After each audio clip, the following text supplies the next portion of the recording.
ด้วยความเคารพสักการะเป็นอย่างยิ่งขอถวายความเคารพพระมหาเถรานุเถระเจ้าคณะพระสังฆาธิการครูบาอาจารย์ตลอดถึงพระภิกษุหนุ่มสามเณรน้อยจุตนจุอน ขอเจริญพรศรัทธาญาติโยมนักศีลนักบุญผู้ที่กำลังรับฟังรายการทุกท่านต่อจากนี้ไปอาตมาภาพพระครูปริยัติกิจจาภิวัตรสำนักวัดพระสิงห์อำเภอเมืองจังหวัดเชียงใหม่ขอน้อมนำเอาสาระธรรมคติธรรมชาดกธรรมอันเป็นคำสอนในทางพระพุทธศาสนามามอบเป็นธรรมบรรณาการอาหารใจคือกับท่านสาธุชนได้พินิจพิจารณาอาหารร่างกายท่านสาธุชนได้รับประทานวันละหลายครั้งอย่างน้อยก็2 ครั้ง 3 ครั้งส่วนอาหารใจนั้นบางทีเขาอาจจะละเลยบ่ได้รับเอาอาหารใจก็ในวันนี้ก็ขอมอบธรรมะเป็นบรรณาการอาหารใจคือกับท่านสาธุชนได้พินิจพิจารณาก่อนอื่นก็ขออนุโมทนาตั้งขึ้นสถานีวิทยุคลื่นพระพุทธศาสนาแห่งนี้ที่ได้อำนวยความสะดวกให้ครูบาอาจารย์ได้น้อมนำเอาพระธรรมคำสอนขององค์สมเด็จพระสัมมาสัมพุทธเจ้าได้นำมาเผยแผ่มามามาเทศนาสั่งสอนก็เพื่อที่จะให้เกิดเป็นประโยชนะ ต่อท่านสาธุชนผู้ฟังรายการบันักก็น้อยก็หวังเป็นอย่างยิ่งว่าพระธรรมคำสอนนั้นก็จะไปประดับสติปัญญาปารมีธรรมของท่านสาธุชนได้คือเกิดเป็นความรู้ความเข้าใจเมื่อเกิดเป็นความรู้ความเข้าใจแล้วได้สะสมความรู้ความเข้าใจนั้นวันละน้อยวันละน้อยแหมบ่เมินเท่าใดเฮาก็จะได้เป็นผู้ที่มีความรู้ความเข้าใจถ้าหากว่าเฮาบ่ได้สะสมในสิ่งต่างหลายเหล่านี้บางทีก็เป็นที่น่าเสียดายเมื่ออายุได้ล่วงเลยไปการเวลาก็บัลลอท่าทำให้เกิดความแก่เมื่อเป็นความแก่ที่มีอายุนักแล้วก็ทำให้สภาพร่างกายเป็นสังขารที่เอื้ออำนวยก็ทำให้จ้าลงบ่ว่าจะเป็นการเดินบ่ว่าจะเป็นการฟังบางทีก็ฟังบ่ได้ซับเพราะเครื่องรับฟังคือหูมันเสื่อมไปตามกาลเวลาตาก็มองบ่หันอย่างเป็นต้นเพราะฉะนั้นก็ฝากท่านสาธุชนได้พินิจพิจารณาได้สะสมคุณงามความดีอันเกิดจากการฟังธรรมก็ถือว่าเป็นบุญประเภทหนึ่งธรรมสวนามัยบุญสำเร็จด้วยการฟังธรรมก็ถือว่าเป็นบุญทั้งนั้นพระธรรมคำสอนขององค์สมเด็จพระสัมมาสัมพุทธเจ้าเมื่อท่านทั้งหลายฟังแล้วก็ทำให้ผู้ฟังนั้นเป็นไปเพื่อลดกิเลสทำให้ผู้ฟังนั้นเป็นไปเพื่อเกิดความสุขลดความทุกข์เพิ่มความสุขพระธรรมคำสอนนั้นเมื่อฟังแล้วเป็นไปเพื่อความถูกต้องตามศีลตามธรรมพระธรรมคำสอนนั้นเมื่อฟังไปแล้วก็เพื่อที่จะบ่ให้เกิดการเบียดเบียน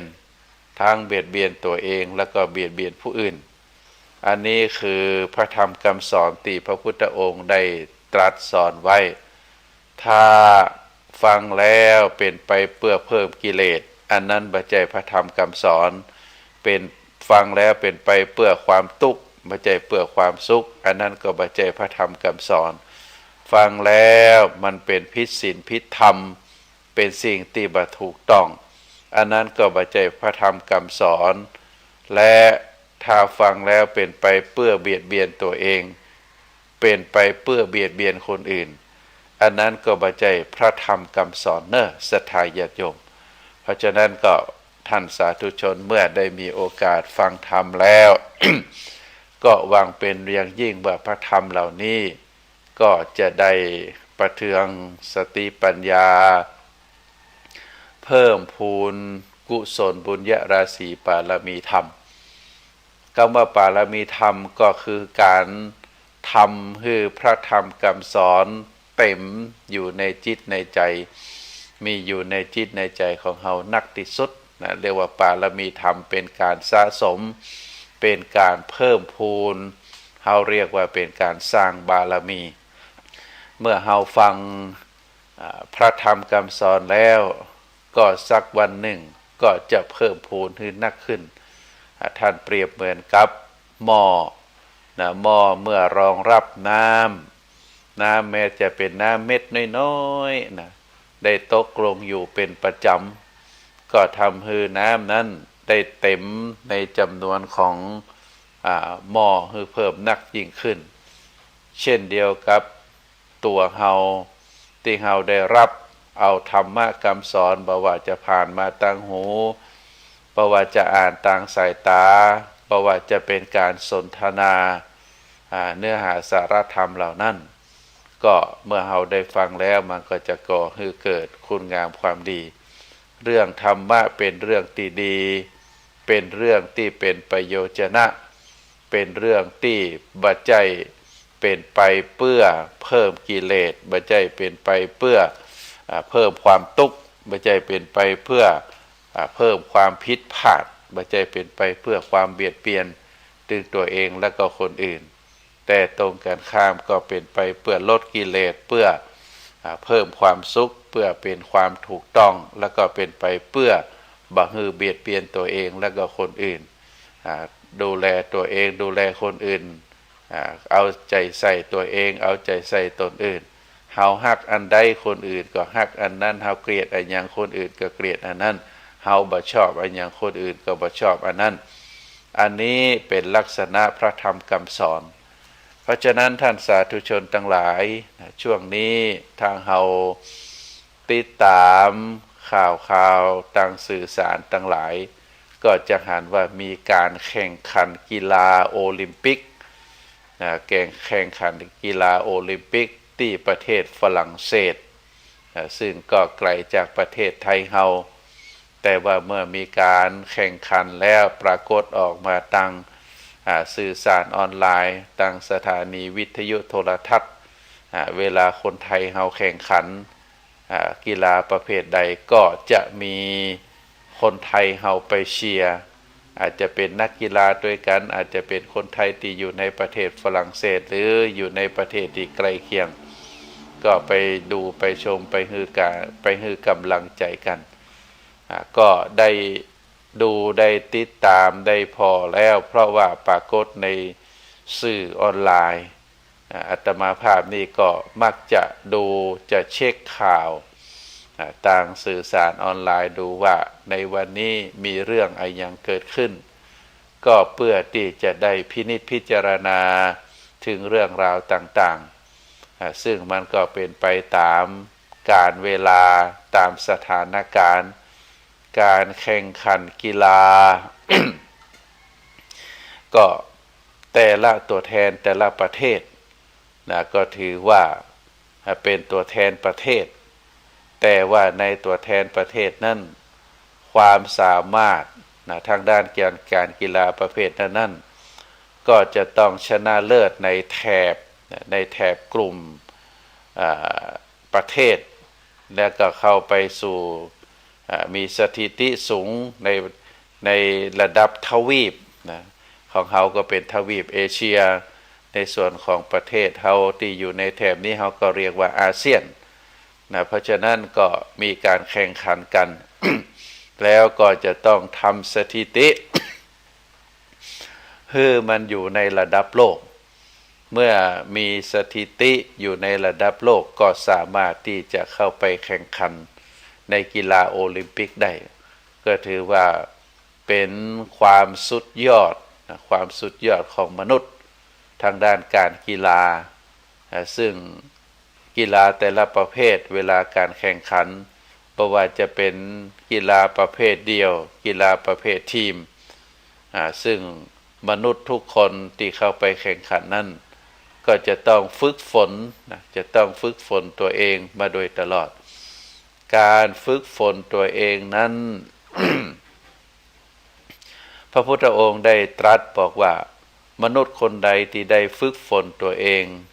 เป็นผู้ที่ประเสริฐที่สุดนะบ่ว่าจะเป็นการฝึกฝนในการประเภทใดนะการฝึกฝนในกีฬาประเภทนั้นๆโดยเฉพาะนะกีฬาที่เป็นที่นิยมกันที่ปรากฏในการแข่งขันก็ทุกคนก็จะต้องใช้เวลาฝึกฝนลงฝึกลงซ้อมวันละหลายชั่วโมงอาจตึงแม่เจ้าอาจตึงแม่ตอนอย่างอีเป็นต้นบาละเลยในการฝึกฝนเพราะอันดับแรกนั้นก็จะต้องเตรียมร่างกายให้พร้อมเตรียมจิตใจให้พร้อมที่จะเข้าร่วมการแข่งขันในการเตรียมร่างกายนั้นก็จะต้องมีคุณหมอนักวิทยาศาสตร์กายภาพตลอดถึงเรื่องโภชนาหารอย่างต่างๆก็จะต้องมีการมุ่งมั่นพัฒนากันบางทีบางครั้งผู้ที่มีความมุ่งหวังที่จะเป็นนักกีฬาที่จะเข้าแข่งขันบางคนนี้ชีวิตวัยรุ่นอาจจะหายไปเพราะว่าจะต้องเข้าค่ายจะต้องฝึกซ้อมจะต้องแข่งจะต้องแข่งจะต้องฝึกซ้อมเพื่อเตรียมความพร้อมบ่ได้ไปกินบ่ได้ไปแอวบ่ได้ไปเล่นแบบสบายกับคนอื่นแต่ก็เป็นการแลกกับความสามารถแลกกับชื่อเสียงแลกกับความที่ตนเองนั้นในวัยหนุ่มก็ต้องใจศักยภาพให้เต็มที่ก็มีรางวัลตอบแทนมีเงินทองตอบแทนคือกับเยาวชนทั้งหลายเหล่านั้นก็มีรางวัลเมื่อได้รับแล้วก็มาสร้างรักสร้างฐานบางผู้บางคนก็ถือว่าได้เป็นอาชีพได้ไปเป็นข้าราชการทหารตำรวจที่ตัวเองมุ่งมั่นปรารถนาเมื่อได้เป็นรับราชการแล้วก็เอาความรู้เหล่านั้นไปทำรับราชการแล้วก็ไปเป็นโค้ชไปเป็นโค้ชเป็นผู้ดูแลเป็นผู้ฝึกสอนให้รุ่นน้องต่อไปอย่างอีเป็นต้นเพราะฉะนั้นในการแข่งขันกีฬาโอลิมปิกนั้นเฮาก็ถือว่าทุกคนมวลมนุษยชาติที่เป็นตัวแทนของแต่ละประเทศประการที่หนึ่งก็จะต้องเป็นคนหนุ่มสาวเป็นคนหนุ่มสาวที่มีร่างกายแข็งแรงและมีความถนัดในการฝึกฝนกีฬาประเภทนั้นๆมาเป็นอย่างดีแล้วก็สัจธรรมอันหนึ่งที่เฮาหันก็คือความบาดเตียงแต้แน่นอนเฮาก็จะหันว่าคนที่เคยได้แชมป์คนที่เป็นแชมป์โลกได้เข้ามาแข่งขันบางทีก็บ่ได้รับรางวัลประเภทนั้นๆที่ตนเองแข่งขันเพราะมีคนอื่นที่มีความพร้อมที่มีความแข็งแรงกว่าได้ชนะเลิศไปถ้าเป็นรางวัลประเภทที่หนึ่งเฮาก็เรียกว่าเป็นสมบัติที่พลัดกันชมสิ่งที่แน่นอนที่สุดก็คือสิ่งที่บ่แน่นอนกำหนดกฎเกณฑ์ตายตัวบ่ได้สถานการณ์บางวันร่างกายพร้อมบางวันร่างกายบ่พร้อมอันนี้ก็คือความบาดเตียงแต้แน่นอนแล้วก็สิ่งหนึ่งที่เกิดขึ้นก็คือความอุตสาหะวิริยะเป็นคุณธรรมที่สร้างคือบุคคลได้มีชื่อเสียงเป็นที่รู้จักกันได้ ซึ่งแต่ละคนนักกีฬาแต่ละคนบางคนก็มาจากครอบครัวที่ดีบางคนก็มาจากครอบครัวที่ยากจนบางคนก็ใจทุ่มเทความอุตสาหะวิริยะตลอดชีวิตที่มีอยู่บางคนก็เริ่มฝึกฝนในกีฬาประเภทที่ตัวเองฮักตั้งแต่อายุน้อยๆนะตั้งแต่อายุ7 ขวบ8 ขวบซึ่งคุณพ่อคุณแม่ในฐานะที่เป็นบิดามารดาก็ได้คือการกำจูอุดหนุนเงินรางวัลที่ได้มาพ่อแม่เป็นคนเก็บไว้เก็บใส่บัญชีธนาคารไว้ก็จนได้เป็นรักเป็นทานบางทีก็ซื้อบ้านบางทีก็สร้างซื้อที่ซื้อตางไว้นะสร้างธุรกิจคือทรัพย์สมบัตินั้นมันงอกเงยขึ้นก็ถือว่าเป็นวิถีชีวิตของแต่ละคนซึ่งกีฬาแต่ละประเภทก็เรียกว่าแลกมาโดยหยาดเหงื่อแลกมาด้วยความตั้งใจแลกมาด้วยความมุ่งมานะพยายามแล้วก็เฮาก็จะหันว่าเมื่อเลยวัยนี้ไปแล้วนะนักกีฬาแต่ละประเภทเมื่อเลยวัยแล้วสถิติอะไรอย่างต่างๆมันก็ลดลงตามกาลเวลาก็พันตัวจากเป็นนักกีฬาก็กลายมาเป็นผู้ฝึกซ้อมอย่างเป็นต้นเพราะฉะนั้นเป็นหลักสัจธรรมที่พระพุทธองค์ได้ตรัสไว้เป็นเวลา 2,500 กว่าปีสรรพสิ่งในโลกชีวิตทุกชีวิตก็จะเป็นไปตามกาลเวลาเป็นไปตามกาลเวลาก็คือเป็นไปตามสถานการณ์การเวลาก็คือมีการเกิดขึ้นในเบื้องต้นมีการเปลี่ยนแปลงในท่ามกลางมีการสูญสลายไปในที่สุดอย่างข่าวคราวออกมาในวัน2 วันเปิ้นก็บอกว่านักร้องดังในอดีตได้เสียชีวิตลงชื่อครูพรหมเพลินพรมแดนนะชื่อนักร้องที่เสียชีวิตไปชื่อเพลินพรมแดนซึ่งในคนที่มีผู้สูงอายุก็จะได้รับฟังน้ำเสียงเรียงนามของนักร้องท่านนี้อยู่ก็เป็นไปตามสังขารได้เสียชีวิตลงคนเฮาเมื่อถึงการเวลาก็จากโลกนี้ไปแต่ว่านักร้องทั้งหลายก็จะมีเพลงมีชื่อเสียงมีน้ำเสียงเรียงนามฝากไว้คือคนทั้งหลายได้ชื่นชมต่อไปก็เป็นสัจธรรมซึ่งนักร้อง ในยุคเก่าๆเปิ้นก็เสียชีวิตไปเมินบอกว่าจะเป็นครูสุรพลสมบัติเจริญครู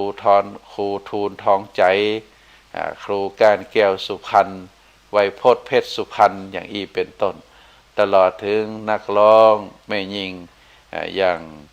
คุณพุ่มพวงดวงจันทร์อย่างเป็นต้นซึ่งคนที่ฟังเพลงในสมัยตะก่อนก็ได้ฟังเพลงด้วยความชื่นชอบด้วยความหลงไหลแต่ว่าบ่เมินบานานนักร้องนั้นเปิ้นก็ได้เสียชีวิตไปก็ฝากน้ำเสียงเรียงนามไว้ให้คนรุ่นหลังได้ฟังต่อไปหรือบางทีเพลงเหล่านั้น ก็มีนักร้องคนต่อมาเปิ้นก็นำมาฮ้องแหมอย่างเป็นต้นก็ถือว่าเป็นเรื่องเกิดขึ้นในโลกใบนี้นะก็ไปไกลถึงการกีฬาก็มาถึงนักร้องก็เป็นธรรมดานะก็สามารถที่จะพิจารณาถึงแนวทางธรรมกรรมสอนขององค์สมเด็จพระสัมมาสัมพุทธเจ้าได้ท่านสาธุชนทั้งหลายอาตมาเคยกล่าวไว้ว่าความมุ่งมั่นความขยันความตั้งใจที่จะฝึกฝนตัวเอง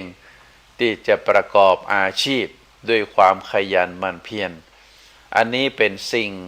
ที่ถูกต้องเป็นความขยันเป็นความมุ่งมานะพยายาม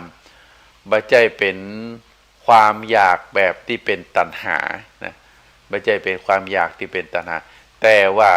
เป็นสิ่งที่บุคคลใจคุณธรรมความขยันความภาคเพียรความพยายามแล้วก็ความขยันความภาคเพียรความพยายามเหล่านั้นเป็นสิ่งที่ถูกต้องเป็นสิ่งที่บ่เป็นผิดศีลผิดธรรมอันนี้เราเรียกว่าเป็นความขยันเป็นความมุ่งมานะพยายามเป็นความภาคเพียรแต่ถ้าตรงกันข้ามถ้าหากบุคคลใดบุคคลหนึ่งเป็นความอยากความต้องการมีกิเลสครอบงำมีตัณหามีโลภะความโลภมีโลภะความโลภความโลภครอบงำแล้วก็ไปกระทำอาจจะเป็นทำสิ่งใดสิ่งหนึ่งแม้แต่การแข่งขันกีฬาถ้าหากว่ามีความอยากมีความต้องการที่แฝงไปด้วยกิเลสแฝงไปด้วยตัณหาอันนี้ถือว่าบ่ใจเป็นสิ่งที่ถูกต้องบางคนใจความได้เปรียบบางคนใจความเรียกว่าเป็นเทคนิคนะทำให้การแข่งขันทำให้กู้มือทำให้คู่แข่งขันฝ่ายหนึ่งได้รับความเสียเปรียบหรือบางทีก็เราได้รับข่าวในสมัยก่อนก็มีการวางแผนกันทำลายคู่ต่อสู้อย่างอีเป็นต้นเพราะฉะนั้นการแข่งขันกีฬาแต่ละประเภทก็จะต้องใจคุณธรรมใจคุณธรรมในการแข่งขันบางทีเกิดความโลภอยากจะชนะอยากจะได้รางวัลก็ใจสารกระตุ้นใจสารกระตุ้นในการที่ทำให้ร่างกายมาเหน็ดมาเหนื่อยและก็เมื่อมีการตรวจพบก็ปรากฏว่าพบสารเหล่านั้นสารกระตุ้นนั้นอยู่ในร่างกายเปิ้นก็จะรีบเหรียญเปิ้นก็จะรีบรางวัลก็เอาคืนบ่ได้อย่างสักอย่างก็เสียชื่อเสียเสียงเป็นต้นอันนี้บ่ใช่เป็นความขยันแต่เป็นความโลภเป็นความโลภเพราะฉะนั้นความโลภโลภะกับความขยันความวิริยะอุตสาหะนั้นจะแตกต่างกันอาตมาได้กล่าวตั้งแต่ต้นว่าสิ่งใดที่เป็นไปเพื่อความเพิ่มกิเลสอันนั้นเป็นสิ่งที่บ่ถูกต้องบ่ใช่ธรรมะคำสอนแต่ถ้าทำแล้วเป็นไปเพื่อลดกิเลสก็ถือว่าเป็นธรรมะเป็นความขยันเป็นความมุ่งมานะพยายามอยู่ในกฎอยู่ในระเบียบเป็นไปตามกติกาเราก็ถือว่าเป็นความขยันเป็นความภาคเพียรเป็นความพยายามเป็นความมุ่งมานะเพราะฉะนั้นก็เป็นคุณธรรมที่เกิดขึ้นตามเรียกว่าตามการเวลาตามอาชีพโดยเฉพาะที่ได้กล่าวญาติโยมไปว่าเกิดขึ้นนั้นก็เพราะว่าสิ่งที่เกิดขึ้นในปัจจุบันนั้นก็คือการแข่งขันการแข่งขันกีฬาโอลิมปิกซึ่งก็มีนักกีฬาคนไทยมีนักกีฬาอาเซียนเปิ้นก็ไปร่วมการแข่งขันกันก็นับว่าเป็นสิ่งที่น่าชื่นชมน่าดูในการแข่งขันกีฬามวลมนุษยชาติทุกคนนั้นมาจากทุกประเทศทั่วโลกบอกว่าประเทศที่เจริญประเทศที่มีประชากรนักหรือประเทศที่มีประชากรน้อยบอกว่าจะเป็นกีฬาประเภทใดเมื่อลงสู่สนามการแข่งขันทุกคนก็มีความพร้อมทุกคนก็มีความหวังทุกคนก็มีความตั้งใจทุกคนนั้นก็ถือว่าเป็นประสบการณ์ที่ดีชีวิตของมนุษย์ของชีวิตประสบการณ์ที่ดีของชีวิตของคนคนหนึ่งที่ได้ไปแข่งขันในสนามกีฬาโอลิมปิกเป็นระดับโลกก็ถือว่าเป็นเรื่องที่เฮาท่านทั้งหลายน่าอนุโมทนาถึงความโลภความโลภนั้นตามหลักพระพุทธศาสนา ถือว่าเป็นอกุศลมูลเหตุแห่งความหลงมูลเหตุแห่งความบัฉลาด มูลเหตุแห่งความชั่วไผถูกความโลภครอบงำแล้วก็ถือว่าบุคคลนั้นตกอยู่ในสภาวะธรรมฝ่ายบดีเป็นกิเลสที่จะต้องกำจัดให้พ้นออกไปจากจิตจากใจของตนเพราะความโลภนั้นจะทำให้จิตใจเศร้าหมองและจะต้องหาวิธีบรรเทาคือลดน้อยถอยลงจนหมดไปจากจิตจากใจในที่สุด เพราะความโลภนั้นเป็นสาเหตุทำจิตใจให้เศร้าหมอง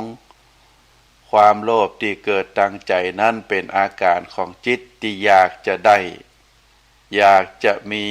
อยากจะเป็นในสิ่งที่ตัวเองยังบ่ได้ยังบ่มียังบ่เป็นจนทำให้ต้องดิ้นรนไขว่คว้าแสวงหาปรารถนาเพื่อให้ได้สิ่งนั้นมาครอบครองอันเป็นอาการของกิเลสที่เป็นเครื่องที่เป็นความชั่วทางใจก็คือการพยายามแสวงหาช่องทางคิดกลอุบายหลอกลวงเอาทรัพย์สินของผู้อื่นมาเป็นกรรมสิทธิ์ของตัวเพราะความโลภที่รุมเร้าจิตใจจึงเป็นสาเหตุให้ทำความชั่วทางกายทางวาจาได้แก่การการจาเรียบเรียงเพ่งเล็งเอาทรัพย์สินของคนอื่นเพื่อนำมาเป็นของตนเพราะถูกความโลภครอบงำจิตนั้นนอกจากจะเศร้าหมองแล้วก็เมื่อกิเลสความโลภครอบงำแล้วก็เป็นสาเหตุที่บุคคลได้ทำความชั่วต่างกายซึ่งเป็นการกระทำที่ผิดหลักศีลธรรมยอมทำชีวิตให้ตกต่ำบางทีก็ทำชีวิตสัตว์ให้ดับล่วงไปถือเอาสิ่งของที่เจ้าของบ่ได้ให้ประพฤติเรียกว่าประพฤติผิดในหญิงชายที่บ่ใจคู่ครองของตัวเก่ายอมกล่าวกำเท็จจักจวนคนอื่นให้ถึงความเสื่อมเสียอย่างเป็นต้นอันนี้ก็เพราะว่าเกิดจากความโลภนอกจากเกิดจากความโลภแล้วความโลภนั้นก็เป็นอาการของจิตที่อยากได้บ่ฮู้จักปอเป็นความเศร้าหมองของจิตซึ่งทำให้บุคคลแสวงหาสิ่งที่ต้องการในทางทุจริตเป็นรากเหง้าของอกุศลเป็นกิเลสที่โน้มน้าวเข้าหาอารมณ์ซึ่งเราเรียกว่ากามคุณทั้งห้าเป็นสภาวะจิตที่ขณะที่ปรุงแต่งเป็นบาปเป็นสาเหตุของความประพฤติที่เป็นอกุศลทางกายทางวาจา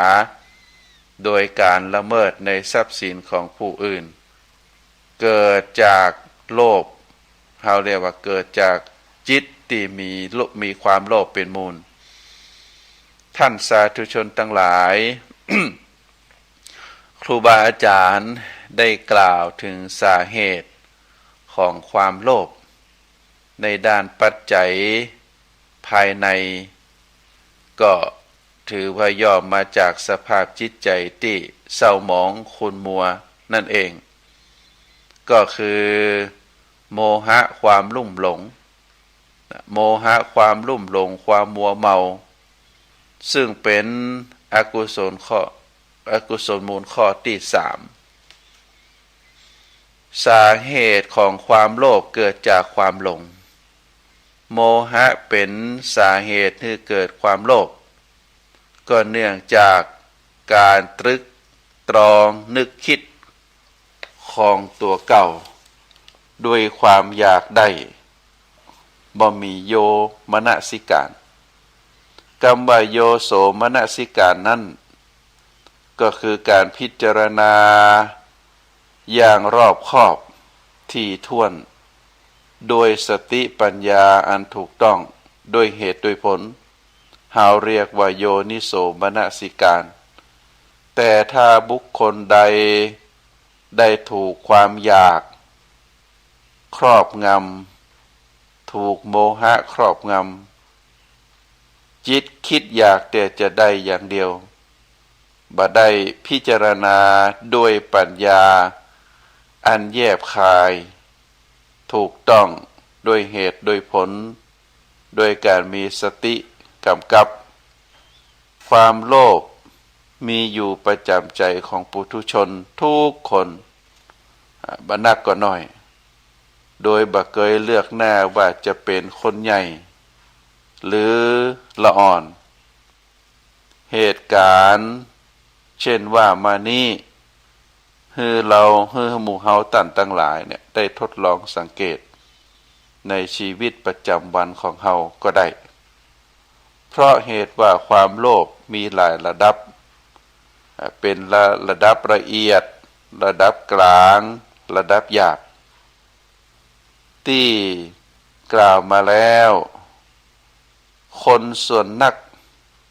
ก็จะรู้ว่าเป็นความโลภก็ต่อเมื่อปรากฏอาการที่รุนแรงเพราะว่าโลภะที่แรงกล้าก็จะเป็นราคะหรือเป็นตัณหาความโลภที่แรงกล้าก็จะเป็นราคะและก็ตัณหาขณะที่รูปเสียงกลิ่นรสโผฏฐัพพะปรากฏขณะนั้นโลภะก็จะบังเกิดขึ้นจิตของคนเฮานั้นเปิ้นกล่าวว่าเกิดเร็วมากสำหรับปุถุชนมาอาจรู้ความโลภเกิดขึ้นในขณะที่สภาวะธรรมปรากฏในทวารใดทวารหนึ่ง ในชีวิตประจำวันคำว่าปรากฏในทวารใดทวารหนึ่งนั่นอาจจะเป็นปรากฏทางตาปรากฏทางหูปรากฏทางจมูกปรากฏทางลิ้นแล้วก็ปรากฏทางกายที่มีการสัมผัสสาเหตุของความโลภในด้านของปัจจัยภายนอกก็คือกามคุณที่เป็นรูปมากระตุ้นในเวลาที่มีเหตุปัจจัยก็จะทำให้บุคคลกระทำทุจริตทางกายทางวาจาทันทีเมื่อบุคคลต้องการอำนาจความเป็นใหญ่ที่เกินขอบเขตอันนี้ก็ถือว่าเมื่อกามคุณอันได้แก่รูปเสียงกลิ่นรสโผฏฐัพพะมากระตุ้นในเวลาที่มีเหตุมีปัจจัยพร้อมก็ทำให้บุคคลกระทำทุจริตทางกายทางวาจาทันทีเมื่อบุคคลต้องการอำนาจความเป็นใหญ่เกินขอบเขต ดังกรณีที่ปรากฏในอัฏฐกถามงคลสูตรปรากฏว่ามีพระราชาพระองค์หนึ่งตกอยู่ในอำนาจของความโลภเพราะมีตัณหามีกำลังสนับสนุนเป็นแรงจูงใจสาเหตุก็เพราะว่าอยากจะได้ราชสมบัติของประเทศที่อยู่ใกล้เคียงกัน2-3 ประเทศมาครอบครองไว้ในอำนาจของตนแล้วก็ได้ถูกพระอินทร์หรือท้าวสักกะปลอมตัวเป็นปอดใจหนุ่มมีรูปร่างยิ่งใหญ่มีความฉลาดมีบุคลิกลักษณะที่ดีได้ปลอมตัวมาเพื่อให้พระองค์เกิดความสำนึกตนโดยเครื่องจูงใจว่าชายหนุ่มคนนี้จะตีถึง3 เมืองมาถวายเมื่อชายหนุ่มคนนั้น ได้ตกลงมันเหมาะแล้วก็ได้เตรียมพระราชาก็ได้เตรียมทหาร กองกำลังกองทัพไว้พร้อมที่จะเข้าไปตีเมืองที่อยู่สนิทชิดเชื้อกัน3 เมืองแต่เมื่อถึงเวลานัดหมายปรากฏว่าท้าวสักกะหรือท้าวพระอินทร์นั้นบ่ได้มาตามสัญญาพระราชาผู้มีความโลภจัดในราชสมบัตินั้นเมื่อระลึกถึงก็จึงเกิดความเสียดายพระวรกายเร่าร้อนทำให้พระอุทธรปั่นป่วนเกิดเป็นโลหิตปขันธิกาพาธคำว่าโล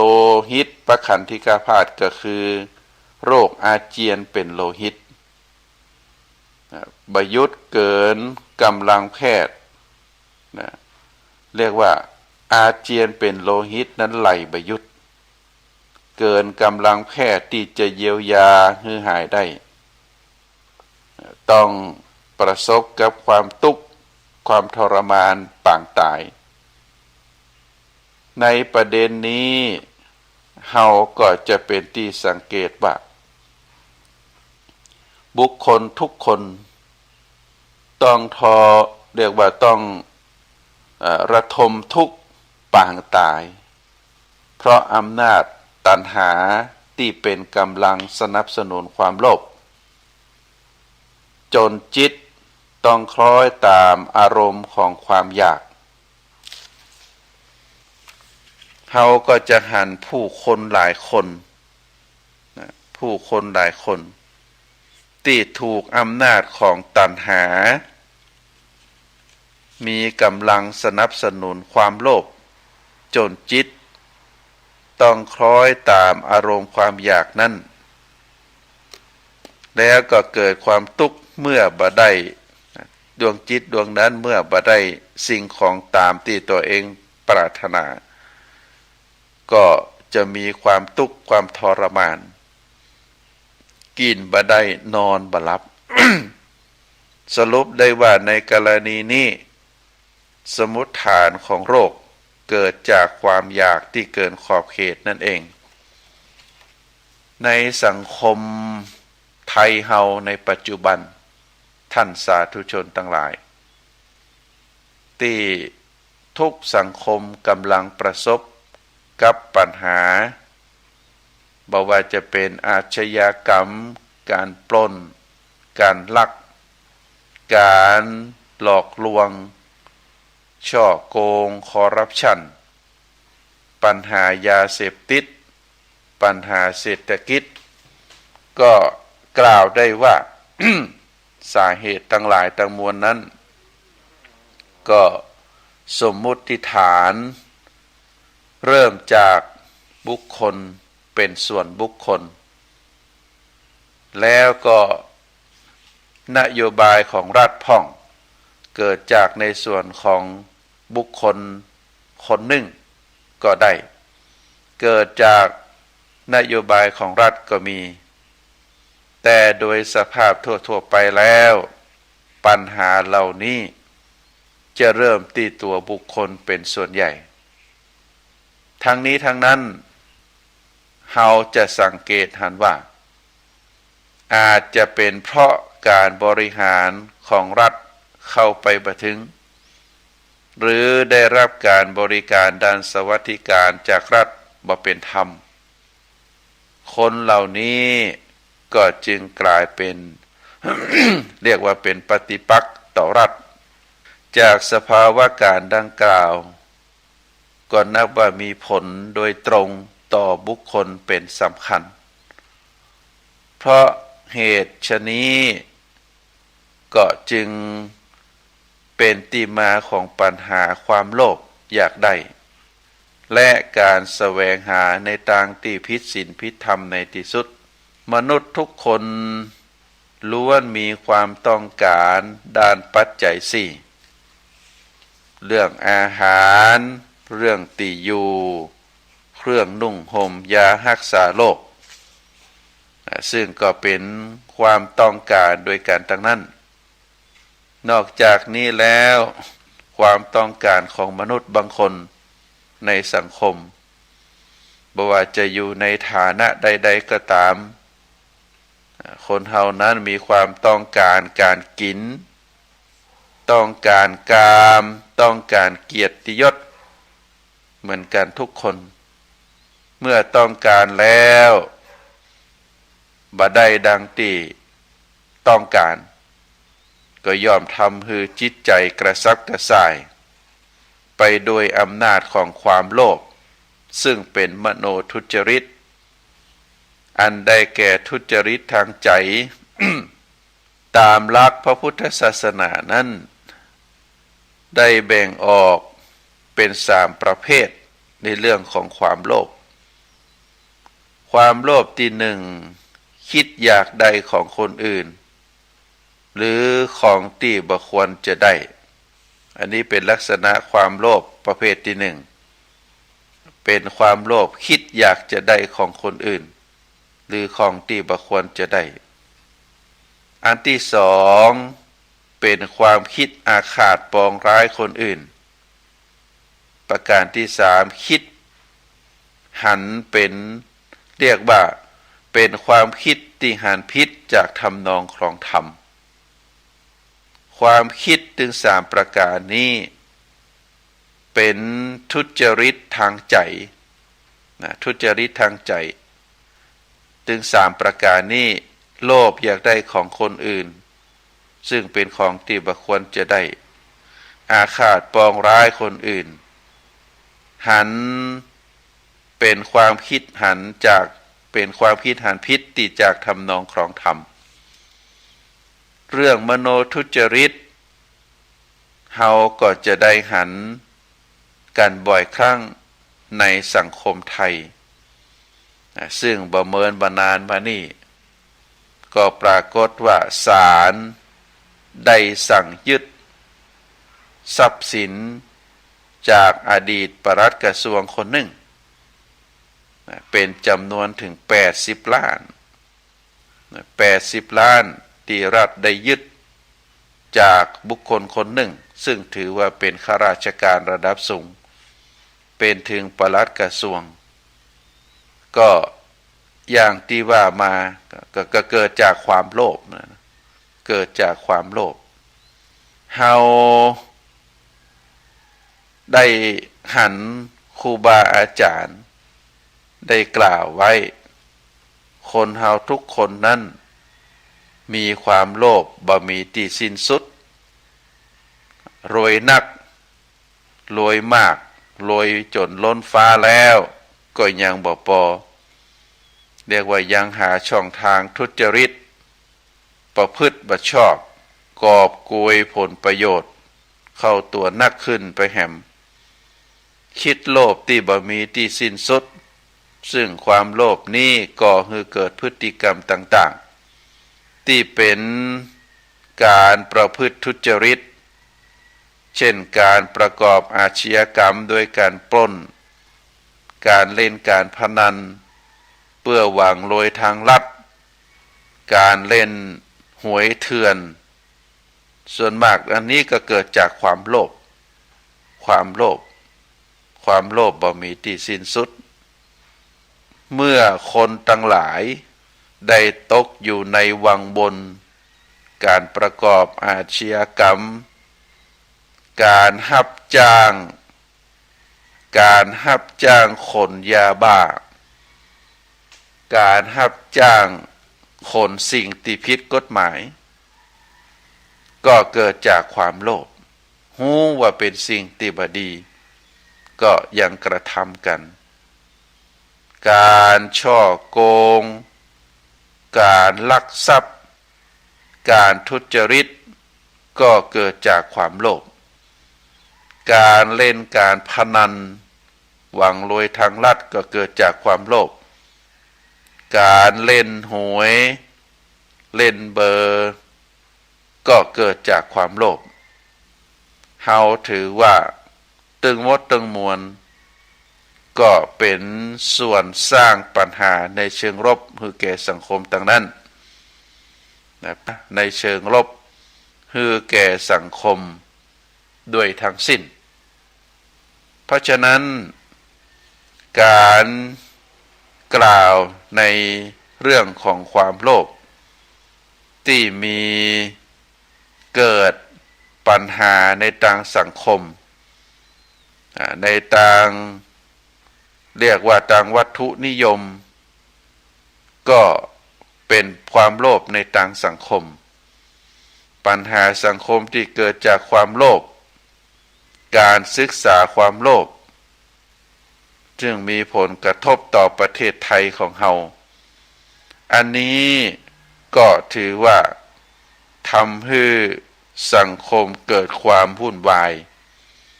สังคมเกิดปัญหาซับซ้อนเพราะว่าอยู่ในลักษณะใดประเทศใดหรือในสังคมไทยเราบอกว่าจะเป็นสังคมเมืองสังคมชนบทสังคมข้าราชการ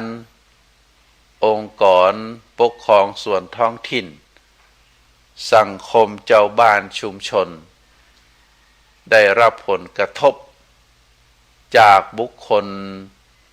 ที่ตกอยู่ในวังวนแห่งความโลภ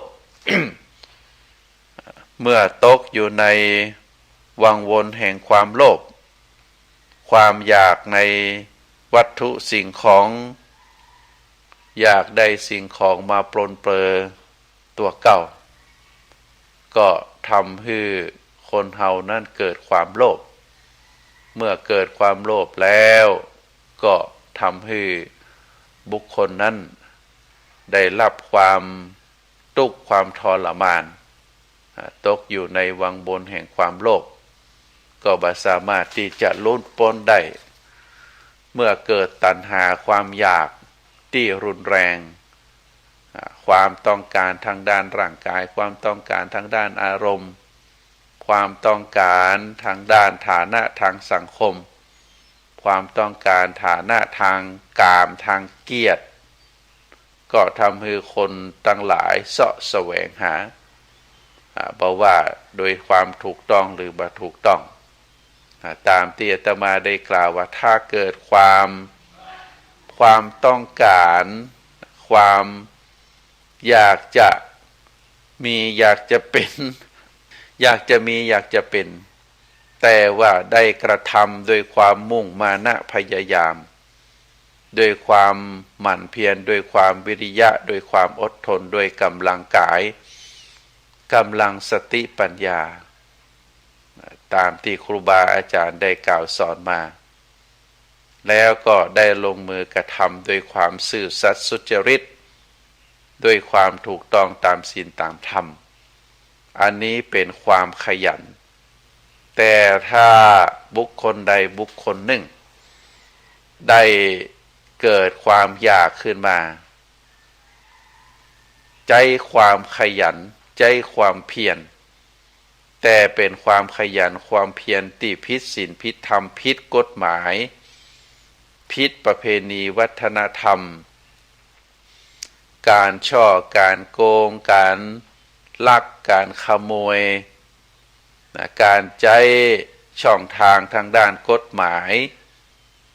เพื่อที่จะให้ตัวเองนั้นได้ทรัพย์สินเงินทองนักขึ้นอันนี้เป็นความโลภเนอะความคุณโยมทั้งหลายลักษณะแบบนี้เป็นความโลภละอ่อนวัยรุ่นปัจจุบัน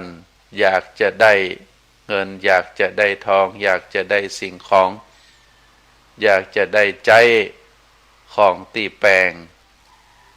ก็ลงทุนนะได้ทำสิ่งที่บ่สมควรกับวัยบางคนก็เป็นการค้าขายเอาสิ่งของที่ผิดกฎหมายมาขายบางคนก็ได้เล่นการพนันทางออนไลน์เป็นหนี้เป็นสินกันจนเกิดความเสียหายเป็นจำนวนนักบางคนก็กว่าพ่อแม่จะฮู้ก็จะต้องใช้หนี้ยืมสิน อย่างอีเป็นต้นเพราะฉะนั้นความโลภเป็นสิ่งที่บดีเป็นสิ่งที่บ่งามก็ขอฝากให้ศรัทธาญาติโยมนักศีลนักบุญทั้งหลายว่าเราจะต้องลดความโลภความอยากพยายามใจสติใจปัญญาข่มจิตข่มใจกลับจิตกลับใจเมื่อกลับจิตกลับใจแล้วเราก็จะมีความสุขแต่ถ้าบุคคลใดได้ตกอยู่ภายใต้อำนาจของความโลภชีวิตของบุคคลนั้นก็จะบ่มีความสุขเป็นชีวิตที่เต็มไปด้วยความทุกข์ความทรมานจิตใจแบบมีความสงบหาช่องทางที่จะได้สิ่งของได้กามได้เกียรติได้วัตถุมาสนองตอบต่อความโลภของตนเองพิษก็เอาเบาก็สู้นักก็เอาเบาก็สู้ก็เพราะว่าต้องการสนองกับความอยากอันนี้